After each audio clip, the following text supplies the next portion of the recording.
Hello बच्चों, welcome to my channel कल्पतरु शिक्षा। तो बच्चों, आज हम हिंदी बीएड के सूक्ष्म शिक्षण पद्धति कामचोर के दोनों कौशल हम पढ़ चुके हैं, प्रस्तावना कौशल और एक वाचन कौशल। आज हम व्याख्या कौशल के बारे में जानने वाले हैं।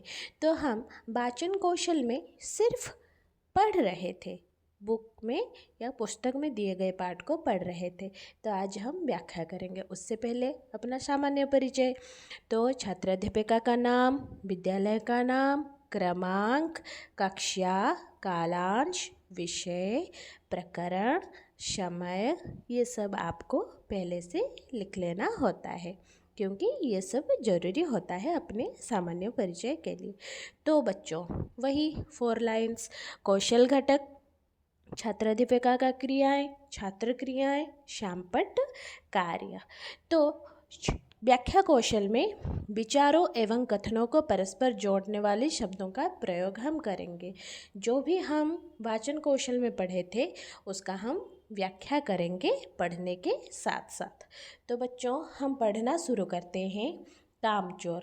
बड़ी देर के बाद, विवाद के बाद यह तय हुआ कि सचमुच नौकरों को निकाल दिया जाए। आखिर ये मोटे मोटे किस काम के हैं? हिलकर पानी नहीं पीते। इन्हें अपना काम खुद करने की आदत होनी चाहिए। कामचोर कहाँ के?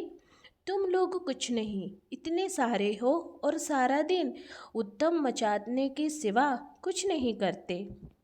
और सचमुच हमें ख्याल आया कि हम आखिर काम क्यों नहीं करते। हिलकर पानी पीने में अपना क्या खर्च होता है, इसलिए हमने तुरंत हिल हिल कर पानी पीना शुरू किया। हिलने में धक्के भी लग जाते हैं, और हम किसी के दवल तो थे नहीं कि कोई धक्का दे तो सह जाएं। लीजिए, पानी के मटकों के पास ही घमासान युद्ध हो गया। सुरैया उधर उधर लुढ़की, मटके इधर गए, कपड़े भीगे सो अलग। यह भला काम करेंगे। अम्मा ने निश्चय किया, करेंगे कैसे नहीं। देखो जी, जो काम नहीं करेगा उसे रात का खाना हरगिज नहीं मिलेगा, समझे। यह लीजिए, बिल्कुल सही फरमान जारी हो रहे हैं। तो बच्चों, आप ऐसे ही एक पुस्तक लेके कामचोर विषय को ऐसे ही पढ़ देना है। उसके बाद आता है व्याख्या की बारी।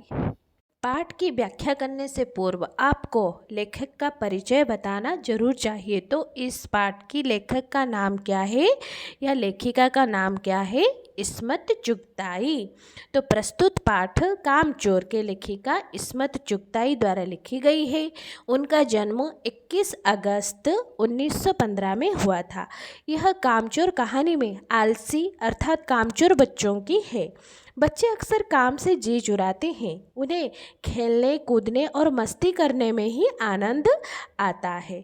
इस कहानी में बताया गया है कि अगर सही दिशा निर्देश अर्थात सही तरीका उन्हें न बताया जाए तो बच्चे सही तरीके से काम नहीं करते हैं। अर्थात बच्चों को उन्हें काम करने का तरीका सिखाना बहुत ही ज़रूरी है। तो इस पाठ को बहुत ही मज़ेदार तरीके से बताया गया है कि क्या क्या होता है जब उन्हें काम करने के लिए कहा जाता है। लेखिका के घर में काम न करने को लेकर बहस छिड़ी हुई है। बाद में यह फैसला हुआ सारे नौकरों को निकाल दिया जाए, क्योंकि उनके रहते बच्चे कुछ काम कर नहीं रहे हैं और मोटे होते जा रहे हैं। वो खुद पानी भी लाकर नहीं पी सकते। बच्चों को अपना कार्य खुद करना चाहिए, नहीं तो वह आलसी हो सकते हैं। माता पिता का कार्य और फर्ज है कि अपने बच्चों को अपना काम खुद करने का आदत डालें। तो इस बीच छात्र क्या करेंगे ना, पाठ को ध्यान से सुनेंगे। आपको पढ़ते वक्त कठिन शब्दों को भी लिखना चाहिए शामपट पर। तो उसके बाद आता है हमारा रिजल्ट।